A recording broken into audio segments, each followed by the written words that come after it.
Dear Esther, I sometimes feel as if I've given birth to this island.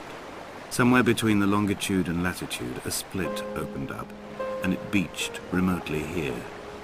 No matter how hard I correlate, it remains a singularity, an alpha point in my life that refuses all hypothesis. I return each time leaving fresh markers that I hope, in the full glare of my hopelessness, will have blossomed into fresh insight in the interim.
At night, you can see the lights sometimes from a passing tanker or trawler. From up on the cliffs, they are mundane. But down here, they fugue into ambiguity. For instance, I cannot readily tell if they belong above or below the waves. The distinction now seems banal. Why not everything and all at once? There's nothing better to do here than indulge in contradictions, whilst waiting for the fabric of life to unravel.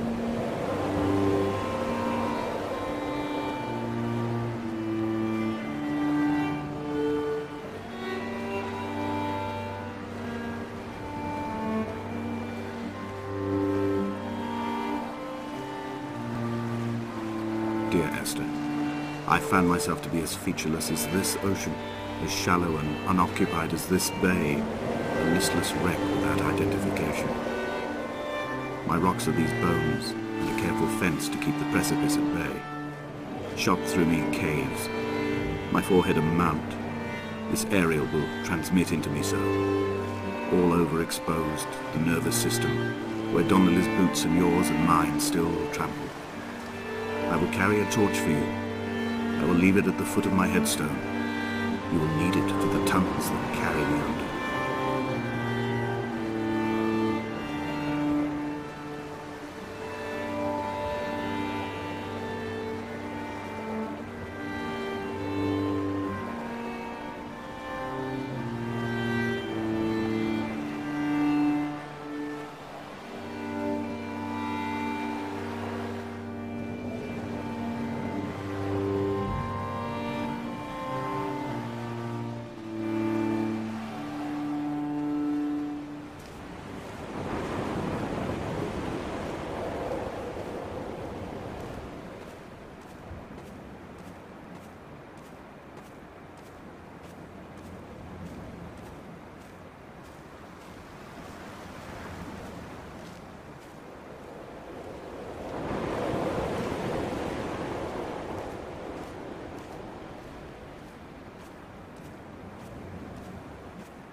The mount is clearly the focal point of this landscape. It almost appears so well placed as to be artificial. I find myself easily slipping into the delusional state of ascribing purpose, deliberate motive to everything here. Was this island formed during the moment of impact? When we were torn loose from our moorings, and the seatbelts cut motorway lanes into our chests and shoulders, did it first break surface then?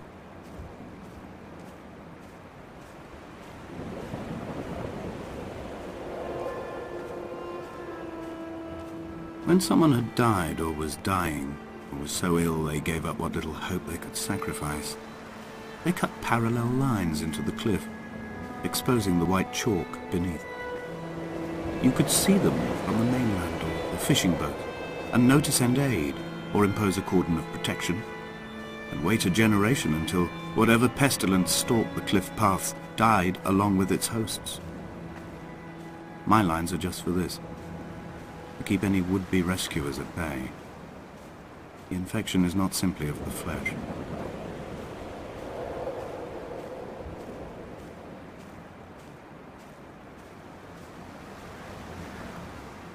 I quote directly, "A motley lot with little to recommend them.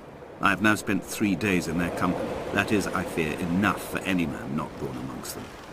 Despite their tedious inclination to quote scripture, they seem to me the most God-forsaken of all the inhabitants of the Outer Isles.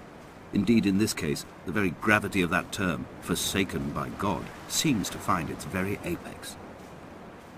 It appears to me that Donnelly, too, found those who wander this shoreline to be adrift from any chance of redemption. Did he include himself in that, I wonder?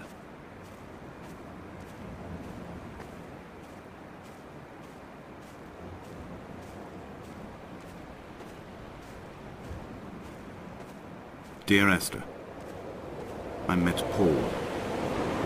I made my own little pilgrimage. My Damascus, a small semi-detached on the outskirts of Wolverhampton. We drank coffee in his kitchen and tried to connect to one another. Although he knew I hadn't come in search of an apology, reason or retribution, he still spiraled in panic, thrown high and lucid by his own dented bonnet. Responsibility had made him old. Like us, he'd already passed beyond any conceivable boundary of life. This hermit, this seer, this distant historian of bones and old bread, where did he vanish to? Why, asked the farmers, why, asked Jacobson, why bother with your visions at all, if you're just to throw your arms up at the cliff and let it close in behind you and seal you into the belly of the island, a museum shut to all but the most devoted?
I've become convinced I am not alone here, even though I'm equally sure it is simply a delusion brought upon by circumstance.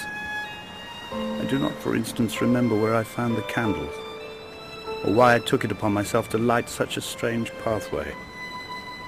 Perhaps it is only for those who are bound to follow.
Dear Esther, I have now driven the stretch of the M5 between Exeter and Bristol over 21 times.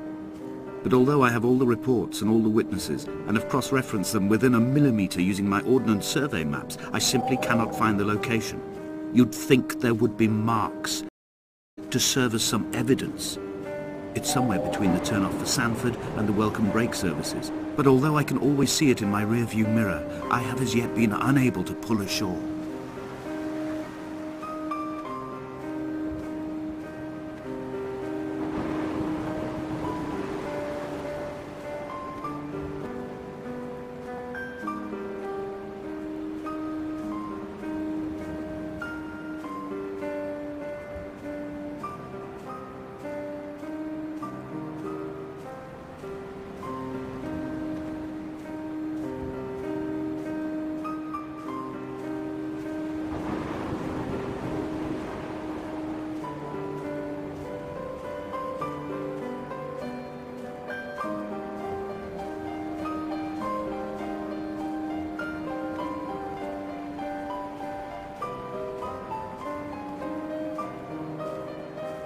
I had kidney stones and you visited me in the hospital. After the operation, when I was still half submerged in anesthetic, your outline and your speech both blurred. Now my stones have grown into an island and made their escape, and you have been rendered opaque by the car of a drunk.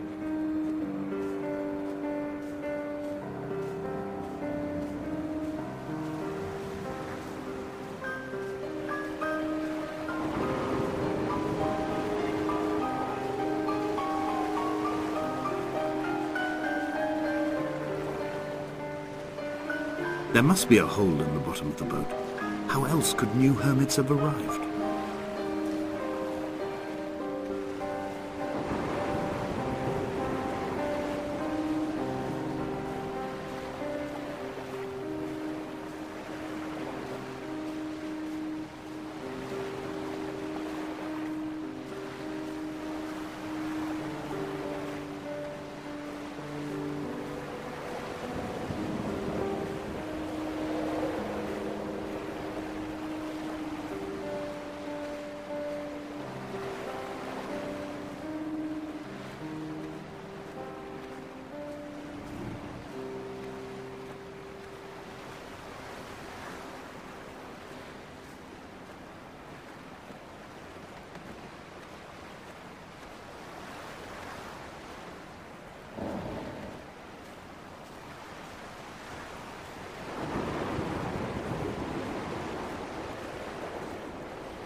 It's only at night that this place makes any sluggish effort at life.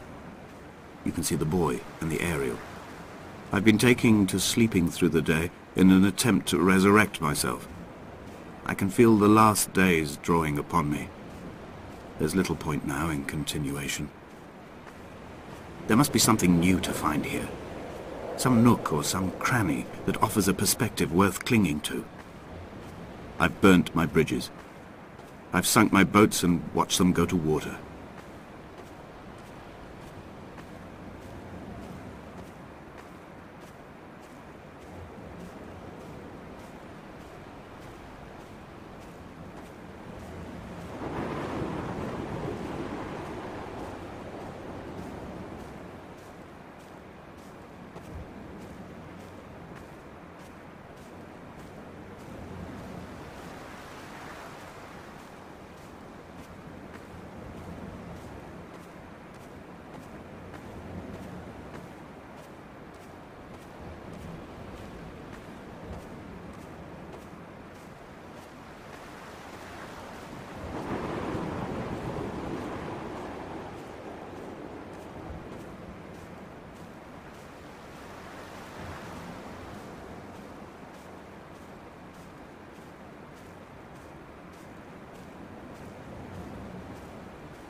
What charnel house lies at the foot of this abyss?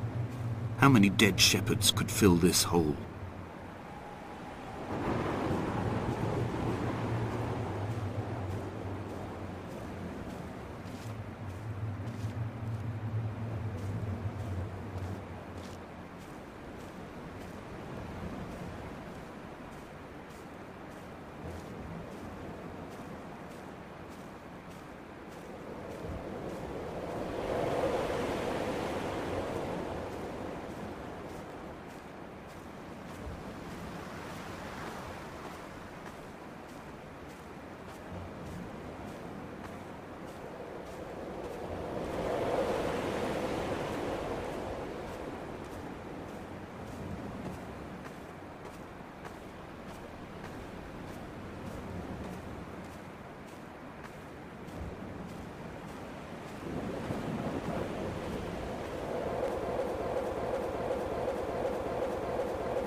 I've begun to climb, away from the sea and towards the center.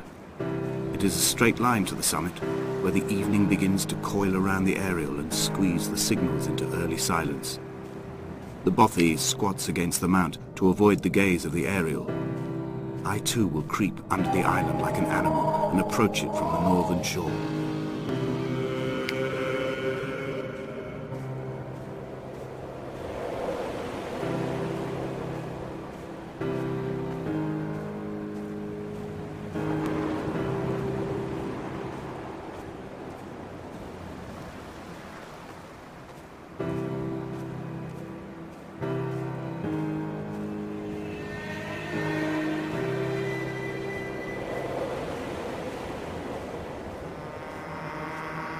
The bothy was constructed originally in the early 1700s. By then, shepherding had formalized into a career.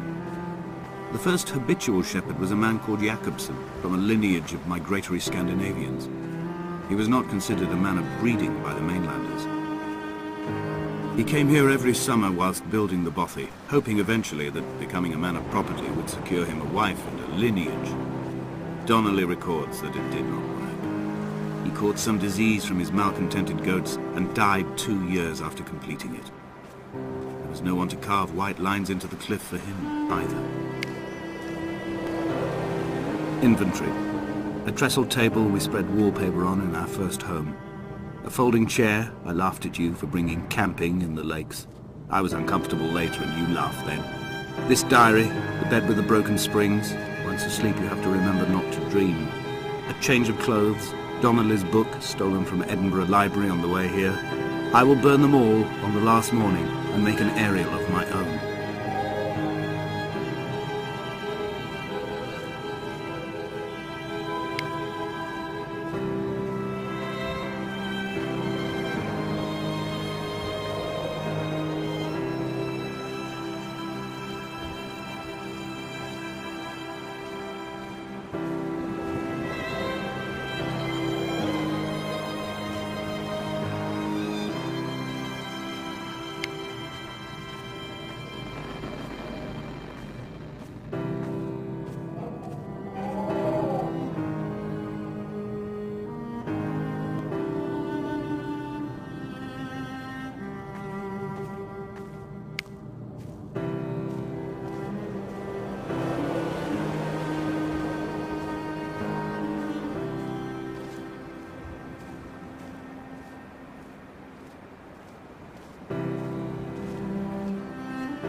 What to make of Donnelly, the laudanum and the syphilis? It is clearly not how he began, but but I've been unable to discover if the former was a result of his visiting the island or the force that drove him here. For the syphilis, a drunk driver smashing his insides into a pulp as he stumbled these paths, I can only offer my empathy. We're all victims of our age. My disease is the internal combustion engine and the cheap fermentation of yeast.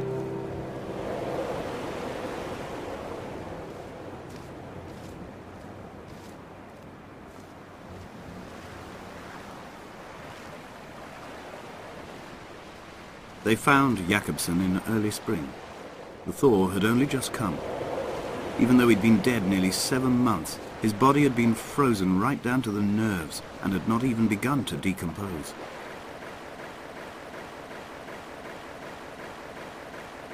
He'd struggled halfway down the cliff path, perhaps looking for some lost goat, or perhaps in a delirium, and expired, curled into a claw right under the winter moon. Even the animals shunned his corpse. The mainlanders thought to bring it home unlucky. Donnelly claims they dragged it to the caves to thaw out and rot, but he is proving an unreliable witness.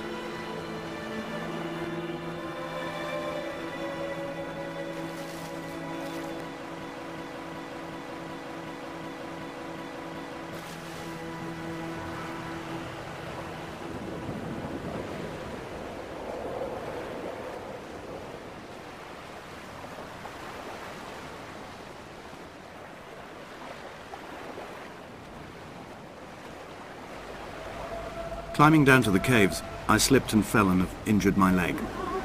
I think the femur is broken. It is clearly infected.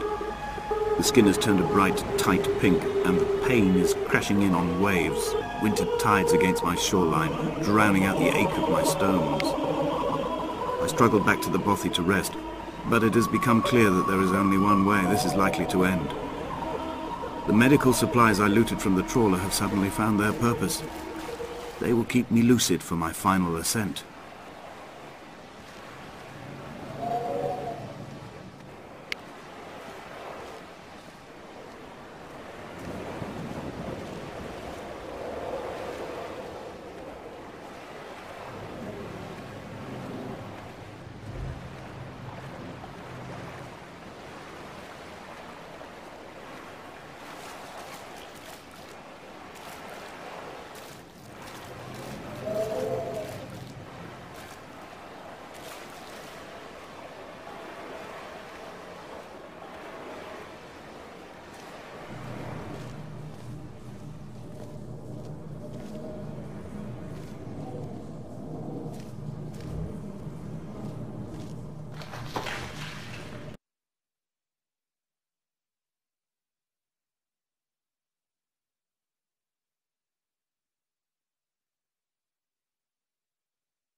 Donnelly did not pass through the caves. From here on in, his guidance, unreliable as it is, has gone from me. I understand now that it is between the two of us and whatever correspondence could be drawn from the wet rocks.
There is no other direction, no other exit from this motorway.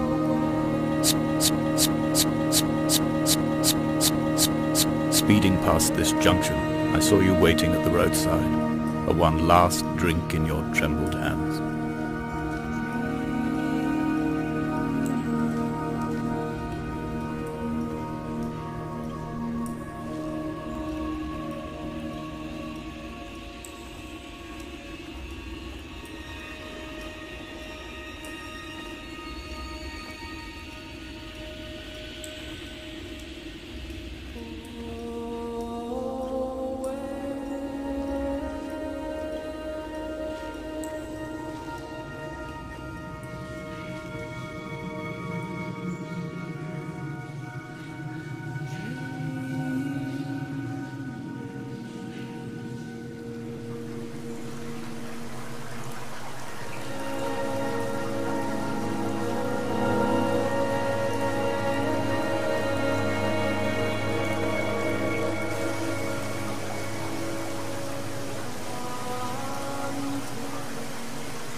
In my final dream, I sat at peace with Jakobsen and watched the moon over the Sandford Junction. Goats grazed on the hard shoulder, a world gone to weed and redemption. He showed me his fever scars, and I mine, between each shoulder the nascency of flight.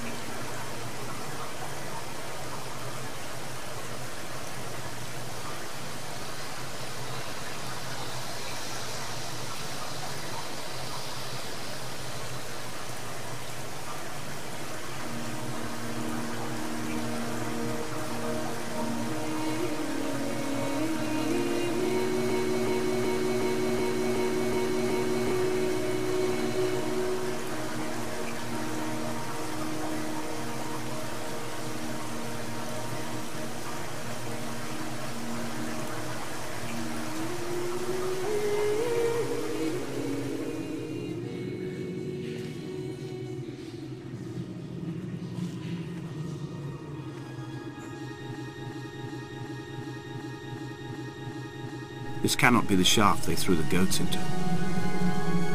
It cannot be the landfill where the parts of your life that would not burn ended up. It cannot be the chimney that delivered you to the skies. It cannot be the place where you rained back down again to fertilize the soil and make small flowers in the rocks.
wish I could have known Donnelly in this place. We would have had so much to debate. Did he paint these stones or did I? Who left the pots in the hut by the jetty? Who formed the museum under the sea? Who fell silently to his death into the frozen waters? Who erected this godforsaken aerial in the first place? Did this whole island rise to the surface of my stomach, forcing the gulls to take flight?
Dear Esther, I find each step harder and heavier. I drag Donnelly's corpse on my back across these rocks, and all I hear are his whispers of guilt, his reminders, his burnt letters, his neatly folded clothes. He tells me I was not drunk at all.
Hall by the roadside, by the exit for Damascus, all ticking and cooled, all feathers and remorse, all of these signals routed like traffic through the circuit diagrams of our guts, those badly written boats torn bottomless in the swells, washing us forever ashore.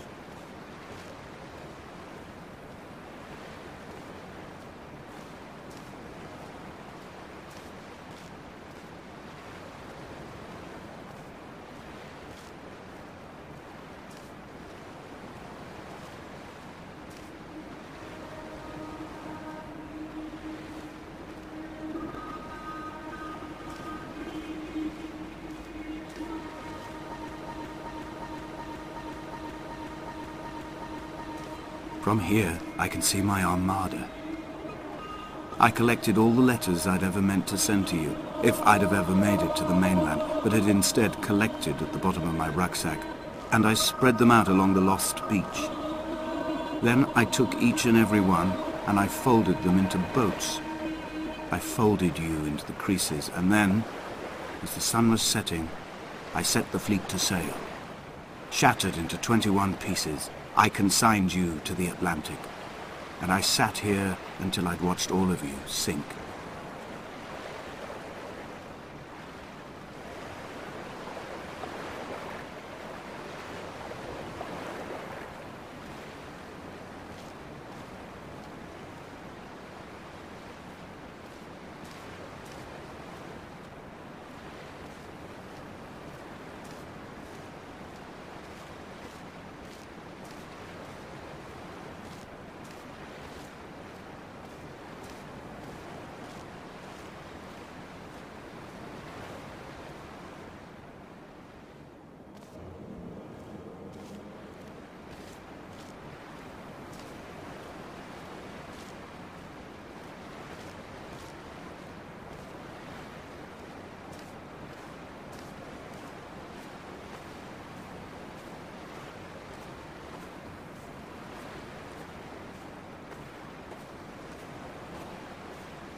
I will drag my leg behind me.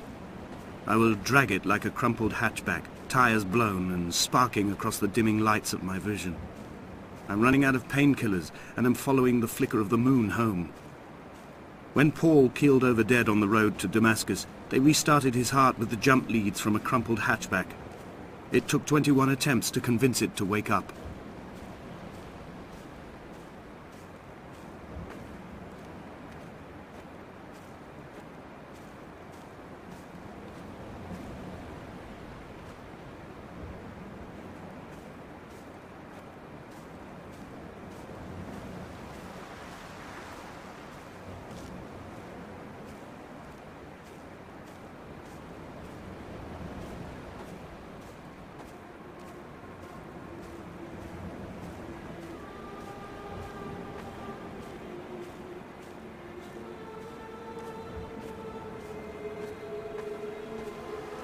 I've begun my voyage in a paper boat without a bottom.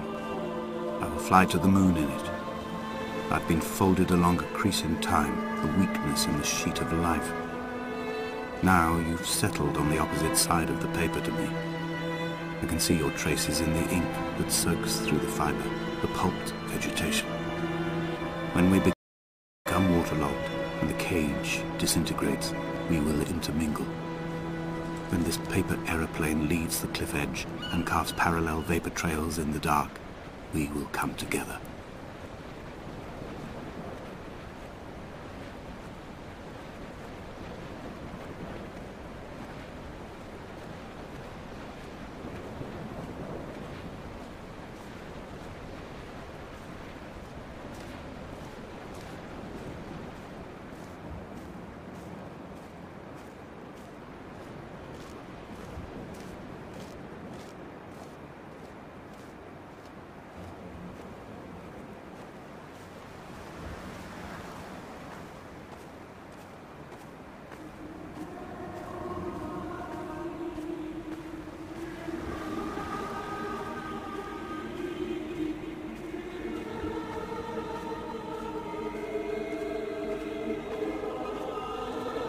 If only Donnelly had experienced this, he would have realized he was his own shoreline, as am I.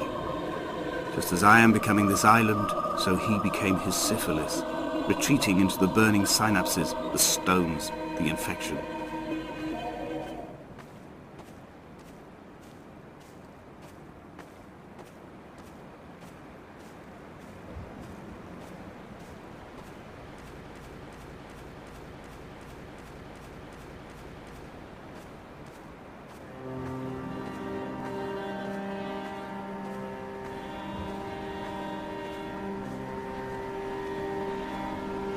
headlights reflected in these retinas.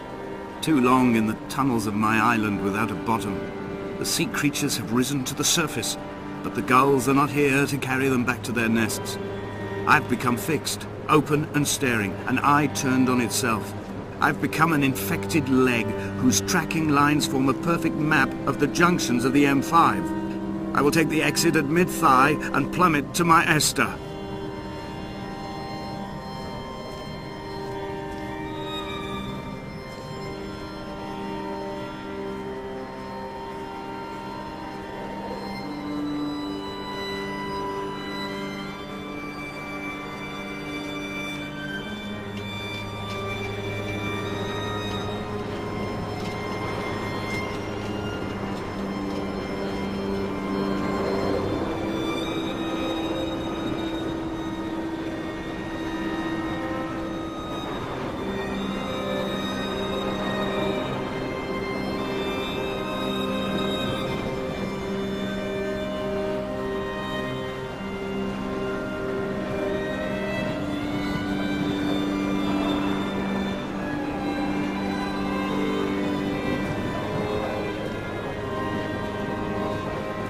Blind with panic, deaf with the roar of the caged traffic, heart stopped on the road to Damascus, Paul sat at the roadside hunched up like a gull, like a bloody gull, as useless and as doomed as a syphilitic cartographer, a dying goatherd, an infected leg, a kidney stone, blocking the traffic bound for Sanford and Exeter. He was not drunk, Esther, he was not drunk at all. All his roads and his tunnels and his paths led inevitably to this moment of impact. This is not a recorded natural condition. He should not be sat there with his chemicals and his circuit diagrams. He should not be sat there at all.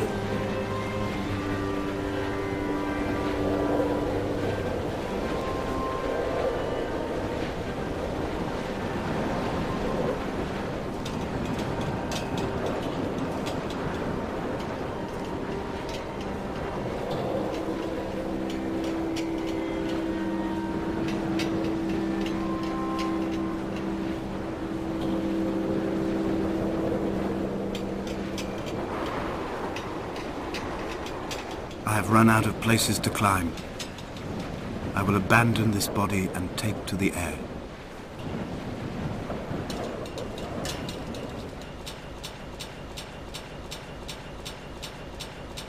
Dear Esther, I have burnt my belongings, my books, this death certificate. Mine will be written all across this island.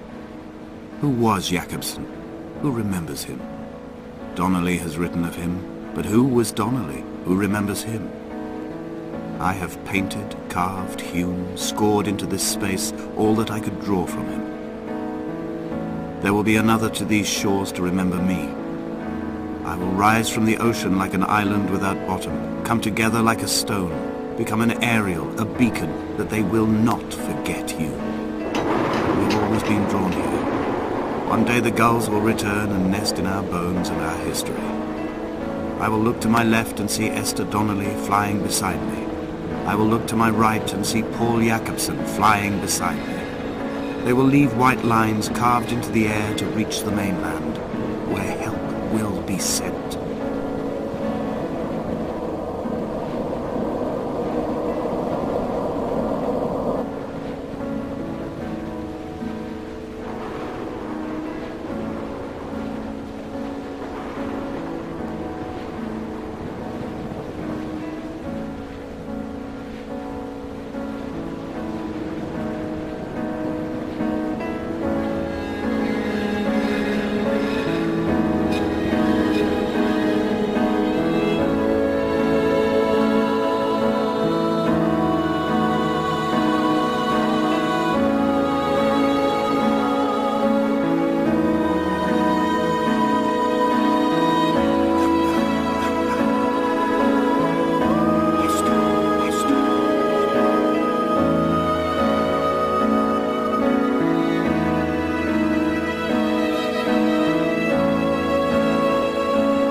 Come back.